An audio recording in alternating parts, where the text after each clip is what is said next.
Anak-anak di rumah, mari kita persiapkan hati dan pikiran supaya kita berdoa dan akan mendengarkan cerita Alkitab. Kita bersatu di dalam doa. Kita berdoa. Bapa kami yang di sorga, terima kasih ya Tuhan atas berkat dan penyertaan-Mu bagi kehidupan kami, sehingga kami dalam keadaan sukacita mengikuti kebaktian anak-anak sekolah minggu dari rumah kami masing-masing. Kami saat ini akan mendengarkan cerita Alkitab. Kiranya Tuhan yang mengajari kami memakai telinga, memakai hati dan pikiran kami terbuka untuk dapat menerima firman-Mu. Di dalam nama anak-Mu Kristus Yesus kami berdoa dan bersyukur. Amin. Anak-anak, mari kita buka Alkitab kita yang menjadi cerita Alkitab pada minggu saat ini, yaitu tertulis di Kitab Kejadian. Kitab yang pertama sekali kalau kita membuka Alkitab. Kejadian pasal yang ke-50. Kalau pasalnya ini yang terakhir sekali di kitab Kejadian. Karena kitab Kejadian punya 50 pasal. Kejadian pasal 50 ayat 15 sampai dengan ayat 21. Mari kita buka Alkitabnya, Kejadian pasal 50 ayat 15 sampai dengan ayat 21. Kita membacanya dengan penuh sukacita dan semangat. Yes. Mari kita membacanya. Ketika saudara-saudara Yusuf melihat bahwa ayah mereka telah mati, berkatalah mereka, boleh jadi Yusuf akan mendendam kita dan membalaskan sepenuhnya kepada kita segala kejahatan yang telah kita lakukan kepadanya. Sebab itu mereka menyuruh menyampaikan pesan ini kepada Yusuf. Sebelum ayahmu mati, ia telah berpesan, beginilah harus kamu katakan kepada Yusuf, ampunilah kiranya kesalahan saudara-saudaramu dan dosa mereka, sebab mereka telah berbuat jahat kepadamu. Maka sekarang ampunilah kiranya kesalahan yang dibuat hamba-hamba Allah ayahmu. Lalu menangislah Yusuf ketika orang berkata demikian kepadanya.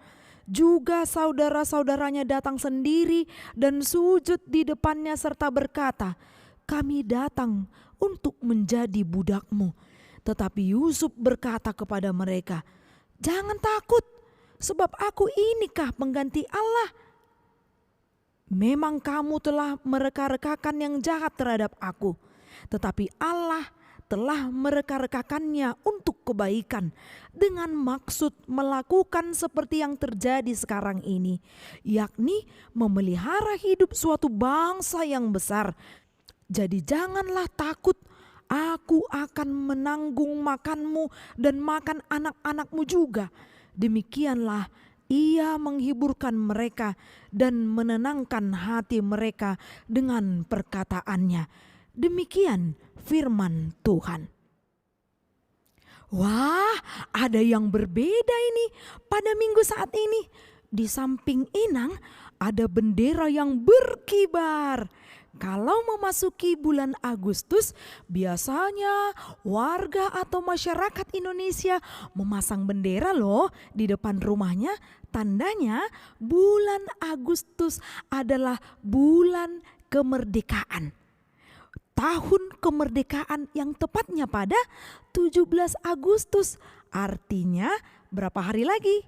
Hari ini tanggal 15 Agustus dan hari Senin tanggal 16, hari Selasa itu tanggal 17.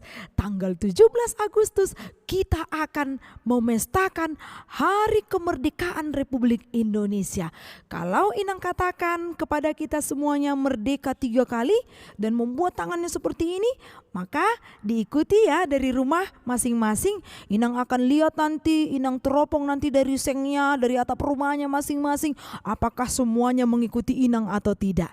Mari kita katakan merdeka, merdeka, merdeka. Sudah dikatakan gak ya? Sepertinya semuanya sudah mengatakan, tapi kalau Inang pakai teropong Inang dari gereja ini, walaupun dia sudah mengatakan merdeka, merdeka, merdeka, masih ada wajah yang cemberut, wajah yang baru menangis, wajah yang baru kecewa, atau mungkin dia tersinggung dibuat kakak atau abangnya, atau adiknya, atau mama papanya. Coba sekali lagi kita katakan, merdeka 3 kali, tapi dengan suara lantang dan tentunya penuh dengan sukacita. Namanya juga merdeka. Mari kita sama-sama ucapkan, merdeka, merdeka, merdeka. Begitulah semangat orang-orang yang hidupnya merdeka. Tapi kalau tidak merdeka, dia ditindas, pasti dia hidupnya penuh dengan kesedihan. Saat ini cerita Alkitab kita tentang seseorang yang mungkin bersedih ya. Bersedih karena apa? Dan siapa yang bersedih itu? Yang bersedih itu adalah seseorang yang bernama Yusuf. Yusuf ini adalah anak dari yang bernama Yakub. Dia punya saudara-saudaranya, kakak-kakaknya, abang-abangnya. Tapi bayangkan saja, kalau misalnya kita itu punya kakak atau abang, tapi kakak dan abangnya cemburu dengan kita, pasti kita sedih. Bukan hanya cemburu, tapi juga merancangkan kejahatan, membuat supaya adiknya ini tidak senang. Dan kalau boleh adiknya ini terluka, kalau boleh adiknya ini gak usah di rumah. Itulah kalau pikirannya, hatinya ini dipenuhi dengan kejahatan. Tapi kalau dengan kebaikan, pasti hidupnya itu penuh dengan kasih tentunya. Maka kita lihat dulu berikut ini. Saudara-saudara Yusuf itu merancangkan yang jahat dan cemburu kepada Yusuf. Karena apa? Pasti ada alasannya. Mau tahu? Atau Inang kasih tahu enggak ini? Ya, mari kita membaca Alkitab kita, yaitu yang tertulis di Kejadian pasal 37 ayat 3 sampai dengan ayat yang keempat. Inang minta kita sama-sama membuka Alkitab. Inang tunggu dibuka Alkitabnya.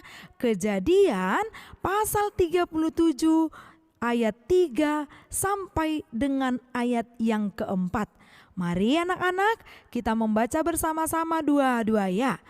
Israel lebih mengasihi Yusuf dari semua anaknya yang lain. Sebab Yusuf itulah anaknya yang lahir pada masa tuanya. Dan ia menyuruh membuat jubah yang maha indah bagi dia. Setelah dilihat oleh saudara-saudaranya bahwa ayahnya lebih mengasihi Yusuf dari semua saudaranya, maka bencilah mereka itu kepadanya dan tidak mau menyapanya dengan ramah. Udah tahu kan jawabannya? Dikatakan tadi di ayat 3 bahwa Yakub yang disebut Israel itu lebih mengasihi Yusuf dibandingkan saudara-saudaranya. Dan bahkan Yakub itu berencana memberikan jubah yang indah, baju yang indah untuk dipakai Yusuf. Saudara-saudaranya yang mengetahui ini, mereka pun cemburu dan merencanakan yang jahat. Mereka berkumpul bersama-sama, merancangkan gimana kalau kita buat si Yusuf ini masukkan atau jatuhkan ke dalam sumur. Nanti kan biar aja binatang buas yang memakannya. Terus kita balik ke rumah, kita bilang aja kami gak melihat dia. Seperti itu kan beres, kata saudaranya yang satu. Datang saudaranya yang satu lagi, udahlah kita jual aja lah si Yusuf. Akhirnya mereka pun memutuskan, saudara-saudara Yusuf ini memutuskan untuk menjual Yusuf kepada pedagang. Dan dia pun dibawa pergi ke Mesir yang jauh dari tempat keluarganya itu, yang jauh dari tempat bapaknya. Dan bahkan Yusuf itu yang sudah dibeli oleh orang Mesir, dia dijadikan sebagai budak. Budak ini pembantu yang harus mengikuti apapun perintah tuannya. Dan biasanya hanya dikasih makan sebagai imbalannya. Menyakitkan sekali dan membuat Yusuf semakin bersedih. Udah abang-abangnya, kakak-kakaknya menjualnya. Udah aku menjadi budak. Lengkaplah semuanya. Penderitaan Yusuf pada saat itu yang membuat dia sangat sedih sekali. Dan ternyata Tuhan Allah kita tidak membiarkan kejahatan itu merajalela. Tidak membiarkan kejahatan itu dimenangkan. Tapi yang dimenangkan adalah kebaikan. Tuhan Allah menyertai, menjaga Yusuf dimanapun dia berada, termasuk pada saat di Mesir dia yang sebagai seorang budak. Akhirnya atas penyertaan dan juga penjagaan dari Tuhan Allah, Yusuf itu diberkati Tuhan. Yang tadinya menjadi seorang budak, sekarang ia diangkat menjadi penguasa di Mesir. Dia diangkat sebagai orang kepercayaan raja di Mesir. Wah, begitu dahsyat Tuhan kita melihat Yusuf yang tetap mau menderita meskipun banyak sekali masalah-masalah yang terjadi dalam kehidupannya. Dan tak berapa lama dari itu terjadi bencana kelaparan. Di mana-mana kalau kita pergi banyak orang yang kelaparan dan bahkan ada yang sampai mati.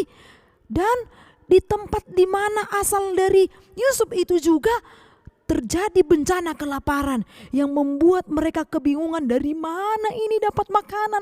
Bisa-bisa kita mati nanti satu keluarga. Dan terdengarlah suatu berita bahwa di kampung sebelah, yaitu di mana Yusuf itu diangkat menjadi penguasa di Mesir, dia ternyata sebelum terjadi bencana kelaparan, dia sudah menyimpan makanan di satu lumbung supaya ada persediaannya di hari ke depan. Kalau nanti terjadi kelaparan. Jadi untuk anak-anak ini pelajaran yang berharga. Kalau kita punya uang yang lebih, uang jajan diberikan orang tua, ada yang lebih, boleh ditabung. Supaya di hari ke depan kita bisa menggunakannya untuk hal-hal yang berguna. Jadi rajin-rajin menabung. Yusuf ini sudah menunjukkannya. Dia menyimpan makanan dan terdengarlah banyak orang yang datang menjumpainya. Termasuk siapakah dia? Yaitu saudara-saudara Yusuf. Sewaktu saudara-saudara Yusuf itu datang untuk memohon dan meminta makanan dari Yusuf, Yusuf itu tidak mendendam. Dia justru tidak membalaskan kejahatan dengan kejahatan. Tidak seperti yang dipikirkan oleh saudara-saudara Yusuf yang sudah mereka-rekakan hal yang jahat, hal yang buruk terjadi. Mereka-rekakan itu artinya memperkirakan atau menebak-nebak. Nanti kira-kira dibalaskan gak ia dendam sama kita? Kan kita yang jahat kemarin kepada si Yusuf.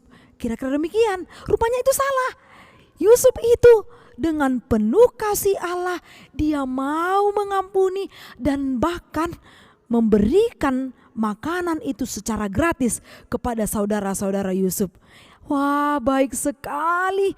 Kalau begini pasti waktu kecil Yusuf itu sekolah minggu rajin mendengarkan cerita Alkitab, rajin berdoa, rajin juga membaca Alkitab, patuh kepada orang tua, patuh dan ingat kepada pengajaran Allah. Itu pasti terjadi waktu dia masih kecil.